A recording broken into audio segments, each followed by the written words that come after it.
નમસ્તે વિદ્યાર્થી મિત્રો, કેમ છો બધા? મજામાં ને? ચાલો આજે આપણે છે એ વાણિજ્ય વ્યવસ્થાનું નવું ચેપ્ટર શરૂ કરવાનું છે. ચેપ્ટર નંબર છે 4, માહિતી સંચાર, ઈ કોમર્સ અને આઉટસોર્સિંગ. આ પ્રકરણ છે એ આપણે આજે શરૂ કરવાનું છે. અગાઉ આપણે 3 પ્રકરણો જોઈ ગયા. ત્રીજા પ્રકરણમાં છે આપણે બેંક વિશેની માહિતી છે મેળવી ગયા અને બેંકના પ્રકારો આ તે બધું ધંધાકીય સેવા નંબર 2 છે એને આપણે છે વ્યવસ્થિત સમજી ગયા. એનું સ્વાધ્યાય પણ તમારે છે તમારી બુકમાં ઉતારી લેવાનું છે. અને હવે આપણે છે એ પ્રકરણ ચોથું છે એ શરૂ કરીએ. તો ચોથું પ્રકરણ આપણું છે માહિતી સંચાર, ઈ કોમર્સ અને આઉટસોર્સિંગ. હવે વર્તમાન પરિસ્થિતિમાં આપણે જોઈએ, વર્તમાન સમયમાં આપણે જોઈએ તો ધંધાકીય તત્વો જે રહેલા છે એમાં હરીફાઈનું તત્વ છે ખૂબ જોવા મળે છે. આજના સમયમાં છે એ ધંધાકીય ક્ષેત્રમાં છે એ હરીફાઈ છે ખૂબ વધેલી જોવા મળે છે. હવે એ ધંધામાં છે તો કે એમાં આપણે ટકી રહેવા માટે છે એ વધારે પડતો આપણે માનવ સંસાધનોનો છે ઉપયોગ થાય છે અને માનવ સંસાધન જેવા પરિબળો છે ને એ ખૂબ અગત્યના બન્યા છે. હવે એ માનવ સંસાધનોને પરિબળોને આધારે આપણે જોઈએ તો આપણા ધંધાની સફળતા માટે આજના સમયમાં છે જે માહિતી સંચારની પ્રક્રિયા જે છે, જે માહિતી સંચાર કરવા માટે જેટલી પ્રક્રિયા થાય છે અત્યારે ખૂબ જરૂરી છે. કારણ કે વસ્તુની ઊંચી ગુણવત્તા, પછી ઓછી પડતરે આપણે ઉત્પાદન કરવું, ત્યાર પછી આપણે ધંધાની છે એ નફાકારકતા જાળવી રાખવી, માલની હેરફેર છે. હવે એ માટે આપણે જોઈએ ને તો એ માટે છે માહિતી સંચાર ખૂબ જરૂરી છે કે જ્યારે આપણો ધંધો છે વિકાસ પામે છે ત્યારે આપણે છે એ આવી જે આધુનિક સમયમાં જે માહિતી સંચારની પ્રક્રિયા થાય છે એ ખૂબ ઉપયોગી જોવા મળે છે. અને એની સામે તો કે જે ગ્રાહકો સાથેના વ્યવહારો છે, ગ્રાહકોને છે આકર્ષવા છે, ત્યાર પછી તો કે અન્ય કોઈ બાબતો છે જેવી કે આંતરક્રિયાઓ થાય છે ગ્રાહક અને વેપારીઓ વચ્ચેની, તો એમાં પણ જે છે એ માહિતી સંચાર ખૂબ જરૂરી છે. અને માહિતી સંચાર એ અગત્યનું પાસું જોવા મળે છે કે સંદેશાની આપ-લે કરવી છે, પછી ઈ કોમર્સ છે કે આઉટસોર્સિંગ છે એમાં પણ છે એ માહિતી સંચારનો છે ઉપયોગ બધી જગ્યાએ થતો જોવા મળે છે. હવે આપણે એનો અર્થ જોઈએ, માહિતી સંચારનો અર્થ. તો માહિતી સંચારના અર્થમાં જોઈએ તો માહિતી સંચાર એટલે પ્રત્યાયન. માહિતી સંચારને આપણે બીજું શું કહેશું તો કે પ્રત્યાયન. પ્રત્યાયન માટે અંગ્રેજીમાં કોમ્યુનિકેશન શબ્દ વપરાય છે. આપને ખબર છે કે આપણે એમ કહીએ છીએ કોમ્યુનિકેશન વધી ગયું છે. આ કોમ્યુનિકેશન શબ્દ છે શું છે તો કે પ્રત્યાયન, જેને આપણે માહિતી સંચાર તરીકે ઓળખીએ છીએ. હવે આ કોમ્યુનિકેશન શબ્દ જે વપરાય છે એ લેટિન ભાષાના 2 શબ્દ ઉપરથી ઉતરી આવ્યો છે. જે કોમ્યુનિકેશન શબ્દ છે એ તો કે મૂળ લેટિન ભાષાના 2 શબ્દ પરથી ઉતરી આવ્યો છે. ક્યાં 2 શબ્દ? તો કોમ્યુનિસ અને કોમ્યુનિકે. કોમ્યુનિસ અને કોમ્યુનિકેર પરથી છે ઉતરી આવ્યો છે. હવે આ જે શબ્દ છે એ લેટિન ભાષામાં એનો અર્થ શું થાય છે? કોમ્યુનિકેશન, કોમ્યુનિસ અને કોમ્યુનિકેર, આ 2 શબ્દનો અર્થ શું થાય છે તો કે two share common, two share common એવો અર્થ છે એનો થાય છે. એટલે કે માહિતી અન્યને આપવી, શેર કરવી. આપણે એમ કહીએ છીએ ને શેર કરો, તો એ માહિતી છે તમે બીજાને આપો એવું. હવે તો કે માહિતી સંચાર એ દ્વિમાર્ગી પ્રક્રિયા છે. માહિતી સંચાર એ કેવી પ્રક્રિયા છે તો કે દ્વિમાર્ગી પ્રક્રિયા. કારણ કે માહિતી સંચારમાં એક માહિતી આપનાર હોય છે અને બીજો વર્ગ છે માહિતી મેળવનાર હોય છે. એટલે એ કેવા થશે માર્ગ તો કે 2 દ્વિમાર્ગી પ્રક્રિયા છે. હવે આપણે જે કહીએ છીએ બીજા ઉપર બીજા સાંભળતા નથી, બીજાને એની અસર થતી નથી, તો એનો કોઈ અર્થ નથી. તેથી માહિતી સંચાર એ કેવી પ્રક્રિયા છે તો કે દ્વિમાર્ગી પ્રક્રિયા છે. હવે તો કે એને આધારે શું થાય છે તો કે માહિતી મોકલનાર અને માહિતી મેળવનાર છે એ યોગ્ય સ્વરૂપમાં જે છે એ માહિતી મળે તો જ એ છે એ ચોક્કસ રીતે છે માહિતીની આપ-લે થાય છે. એટલે કે માહિતી મોકલનાર છે એ સારી રીતે માહિતી આપી શકે અને માહિતી મેળવનાર છે ચોક્કસ રીતે એ જ અર્થમાં માહિતી મેળવી શકે તો જ છે એ માહિતી સંચારની પ્રક્રિયા છે એ યોગ્ય રીતે થઈ શકે છે. અને તો કે માહિતી સંચારમાં છે એ શબ્દો, ભાષાઓ કે જે પ્રત્યાયન છે એનો ઉપયોગ થતો હોય છે કે માહિતી સંચારમાં ભાષા અને શબ્દોનો ઉપયોગ આવશ્યક છે. હવે એને આધારે શું જોઈએ તો કે માહિતી સંચારમાં જે આપણે સંદેશાઓ મોકલીએ છીએ ને મેળવીએ છીએ એ માટે શાબ્દિક કે અશાબ્દિક રજૂઆત થતી હોય છે. પ્રાચીન સમયમાં છે સૌપ્રથમ આપણે જોઈએ તો આદિવાસીઓ છે એની પાસે તો કે એ છે એ પોતે પોતાના હાવભાવથી છે એ ઈશારાથી છે એ પોતે એકબીજાનું છે એ સમજતા હતા. પણ સમય જતાં છે ભાષાનો વિકાસ થયો.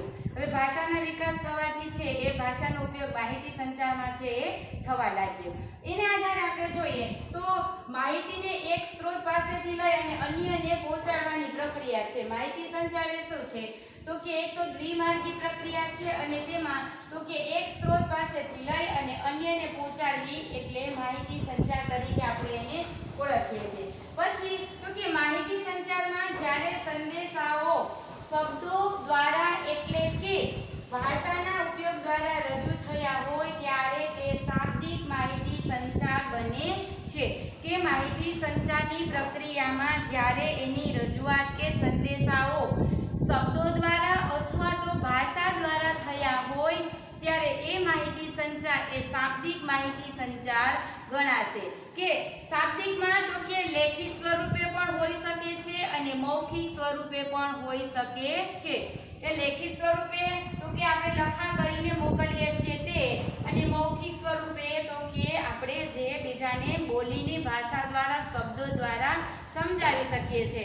કે જે હું તમને અત્યારે સમજાવી રહી છું તો એ કેવું પ્રત્યાયન થશે તો કે શાબ્દિક પ્રત્યાયન. કેવું થશે?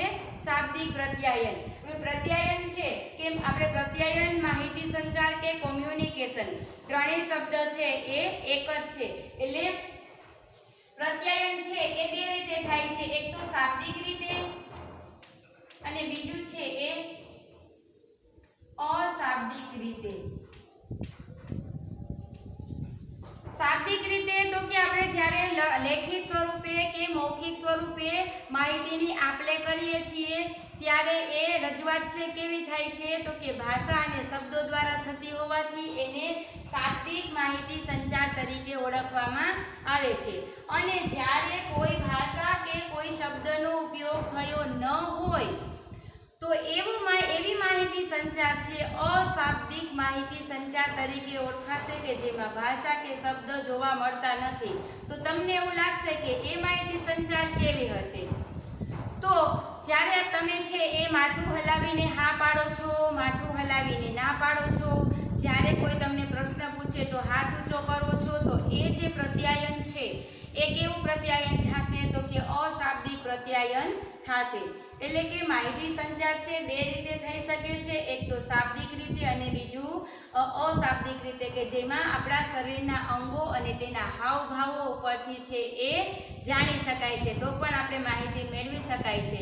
આપણે કોઈકને પ્રશ્ન પૂછતા હોય અને કંઈ કહેતા હોય તો ત્યારે આમ માથું હલાવે ત્યારે આપણે એ માહિતી મળી જાય છે કે એ એમાં સહમત છે, એની હા છે. બરાબર? એ સંદેશો મોકલવો અને મેળવવો બંને થાય છે એટલે આપણે એને શું કહેશું તો કે માહિતી સંચાર. એટલે માહિતી સંચારમાં તો કે એક તો દ્વિમાર્ગી પ્રક્રિયા છે કે જેમાં એક સંદેશો મોકલનાર હોય છે અને બીજો સંદેશો મેળવનાર હોય છે. હવે સંદેશો એ કેવી રીતે તો કે લેખિત છે, મૌખિક છે કે શાબ્દિક છે કે અશાબ્દિક છે તો એને આધારે છે એ માહિતી સંચારની પ્રક્રિયા થતી હોય છે. હવે આપણે તો કે જે મૌખિક સ્વરૂપે કે લેખિત સ્વરૂપે થાય છે એમાં તો કે સંદેશાઓની જ્યારે આપણે રચના કરીએ છીએ ને ત્યારે એ સંદેશાઓ કેવા હોવા જોઈએ તો કે ટૂંકા અને સરળ હોવા જોઈએ જેથી કરી અને એ સંદેશાનો અન્ય બીજો અર્થ થતો ન હોવો જોઈએ અને સરળતાથી એને સમજી શકાય એવા હોવા જોઈએ કે જે આપણે રજૂઆત કરીએ છીએ પ્રશ્નો દ્વારા કે કોઈ માહિતી મેળવવાની છે કે મોકલવાની છે ત્યારે તો કે ત્યારે છે આપણે જે મોકલીએ છીએ એ આપણે ઘણી વખત જોજો તમે કે નાની એવી વાત હોય તો એ મોટી બનાવીને કહેતા હોય છે ત્યારે એનો અર્થ આપણે છે યોગ્ય રીતે સમજાતો નથી. પણ માહિતી સંચારની પ્રક્રિયામાં તો કે સંદેશા છે કેવા હોવા જોઈએ, એની રચના છે એ કેવી રીતે થવી જોઈએ તો કે ટૂંકી અને સરળ. સંદેશો ટૂંકો અને સરળ હોય તો આપણે છે એને વધારે વ્યવસ્થિત સમજી શકીએ છીએ. એટલે keep it short and sweet keep it short and sweet. સંદેશો ટૂંકો અને સરળ હોવો જોઈએ, તો જ છે એ સારી રીતે માહિતી સંચાર થાય છે. અને જ્યારે આપણે માહિતી સંચારમાં હાવભાવનો ઉપયોગ કરીએ છીએ ત્યારે એ માહિતી સંચાર કેવું બનશે? તો કે અશાબ્દિક માહિતી સંચાર બને છે. અને એને આધારે છે કે આપણે ઘણી વખત ગાયન દ્વારા, નૃત્ય દ્વારા કે આપણે કલા કૌશલ્ય દ્વારા સમજાવતા હોય છીએ ત્યારે પણ એ અશાબ્દિક માહિતી સંચારનો ઉપયોગ થતો હોય છે. ઘણી વખત ચિત્ર દ્વારા પણ આપણે છે એને સમજાવી દઈએ છીએ, ઘણી વખત આપણે એ કૃતિઓ દ્વારા પણ સમજાવી શકીએ છીએ. તો એ જે બધા જ પ્રકારની જે છે જેમાં શબ્દો કે ભાષાનો ઉપયોગ નથી થતો પણ શરીરના હાવભાવનો ઉપયોગ થાય છે, શરીરના અંગો દ્વારા પ્રત્યાયન થતું હોય છે, તેને આપણે અશાબ્દિક માહિતી સંચાર તરીકે ઓળખીએ છીએ. ત્યાર પછી આપણે જોઈએ તો હવે છે એ માહિતી સંચારની વ્યાખ્યાઓ. માહિતી સંચારનો અર્થ જોઈએ તો વ્યાખ્યા પણ શું છે? તો કે એ છે કે વિચારો, અભિપ્રાયો કે માહિતીનું વક્તવ્ય. વિચારો, અભિપ્રાયો કે માહિતીનું વક્તવ્ય, લખાણ કે સંજ્ઞાઓ દ્વારા સંદેશાની આપ-લે થવી એટલે માહિતી સંચાર. માહિતી સંચારની વ્યાખ્યામાં શું છે?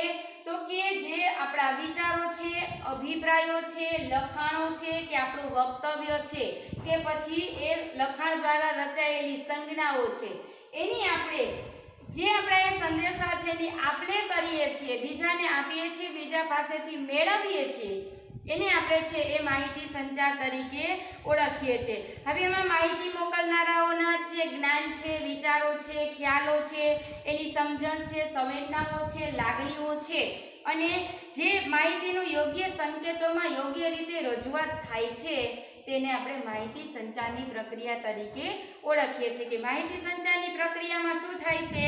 તો કે એમાં વ્યક્તિના વલણો છે, વ્યક્તિના વિચારો છે કે વ્યક્તિની જે સંવેદનાઓ છે એને જે અન્યને આપે છે, અન્યને સંદેશાઓ દ્વારા રજૂઆત કરે છે, તો એ જે માહિતી સંચાર છે એ કેવી થશે? તો કે એને આપણે છે પ્રત્યાયન અથવા તો યોગ્ય માહિતી સંચાર કહીએ છીએ. કે જે અન્ય વ્યક્તિઓ સાથે આપણે પહેલા જોયું કે માહિતી સંચાર છે દ્વિમાર્ગી પ્રક્રિયા છે, એટલે કે એક વ્યક્તિ જે માહિતી સમજાવવા માંગે છે, અન્ય વ્યક્તિ એટલે જેને મોકલવા માંગે છે વ્યક્તિ સારી રીતે સમજી શકે છે, તો એને આપણે માહિતી સંચાર કહીએ છીએ.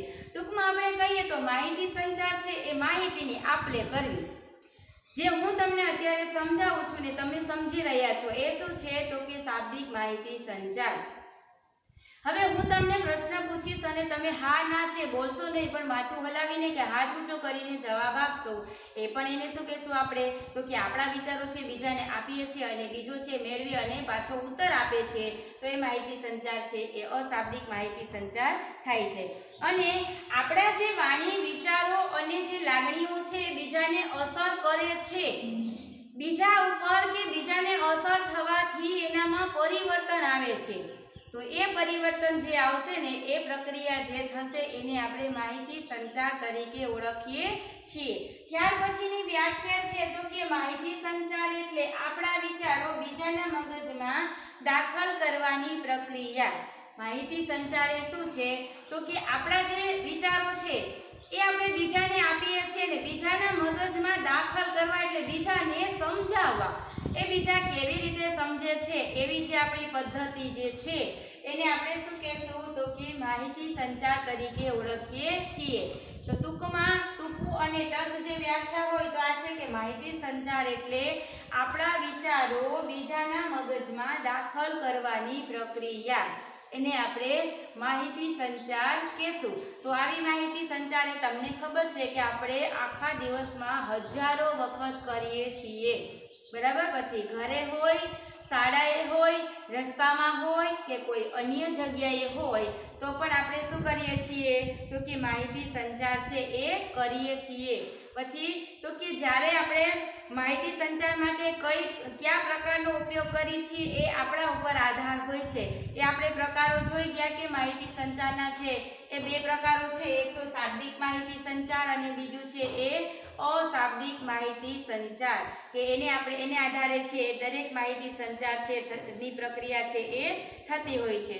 પછી તો કે એના જે જુદા જુદા પેટા વિભાગો છે ને એ પણ આવશે, કે શ્રાવ્ય આવશે, દ્રશ્ય આવશે, દ્રશ્ય શ્રાવ્ય આવશે બંને. તો એ માટે છે એ આધારે પણ છે માહિતી સંચારની પ્રક્રિયા છે એ થતી જોવા મળે છે. એટલે આપણે આધુનિક સમયમાં છે એ ધંધાના વિકાસ માટે કે કોઈ ઉદ્યોગિક એકમ છે એને આપણે આગળ લઈ જવા માટે આ માહિતી સંચારની પ્રક્રિયા છે એ ખૂબ મહત્વની છે. કારણ કે એ માટે તો કે આપણે સારા એવા બિઝનેસમેન બનવા માટે આપણે ગ્રાહકોને સારી રીતે એ પોતાની વસ્તુ કે પોતાની જે છે ઉત્પાદન કરેલું એને સમજાવવા પડે છે. એટલે ગ્રાહકોને આકર્ષવા પડે છે. તો આકર્ષવા માટે છે આપણે ભાષાનો ઉપયોગ કરીએ છીએ અને ભાષા આપણે કેવી વાપરવી એ માહિતી સંચાર ઉપર આધાર રાખે છે. એટલે કે માહિતી સંચાર છે જો યોગ્ય હશે તો સારી રીતે છે એ પોતાનો ઉદ્યોગ કે પોતાનો એકમ કે પોતાનો ધંધો છે એ ચલાવી શકે છે. કે આપણે ઘણી વખત જોઈએ છીએ કે આપણે દુકાને જઈએ તો એ સરસ એવા ભાષાનો ઉપયોગ કરતો હોય કે આપણે છે એ ત્યાં બીજી વાર જવાનું મન થાય. જોજો એની જે ભાષા છે એ એવી સરસ મીઠી હોય કે આપણે જ્યાંથી ખરીદી કરી હોય ને એટલું સરસ રીતે સમજાવે તો ફરીવાર આપણે ત્યાં જ જાય છીએ. અને ઘણી વખત એનાથી વિરોધી પણ બને છે કે ઘણા એવા વેપારીઓ હોય, ઘણા એવા દુકાનદારો હોય કે ગ્રાહકોને છે એ તોછડી ભાષામાં વાત કરતા હોય ત્યારે તો કે એ પણ એક પ્રકારનું માહિતી સંચાર જ છે, પણ એ નિષેધક ઉત્પન્ન કરે છે કે જે વિચારો છે કેવા છે એના તો કે નિષેધક પ્રકારના છે કે જેનાથી ગ્રાહક નજીક આવવાની બદલે વધારે દૂર જતો હોય છે. તો મિત્રો આપણે જ્યારે આપણે ઉદ્યોગ કે ધંધાકીય એકમની સફળતા મેળવવી હોય, હરીફો સામે આપણે ટકી રહેવું હોય, હરીફાઈમાં ટકી રહેવા માટે યોગ્ય માહિતી સંચારની જરૂર પડે છે. તો માહિતી સંચારનો અર્થ અને માહિતી સંચારની વ્યાખ્યા આપણે આજે જોઈ ગયા. અને ત્યાર પછી આવશે તો કે માહિતી સંચારની પ્રક્રિયા છે એને આપણે છે સમજવાની થશે. પણ એ માહિતી સંચારની પ્રક્રિયા જે છે એને આપણે છે એ નેક્સ્ટ લેક્ચરમાં સમજશું. આજે આપણે છે એ આ મુદ્દો અહીં સુધી રાખીએ.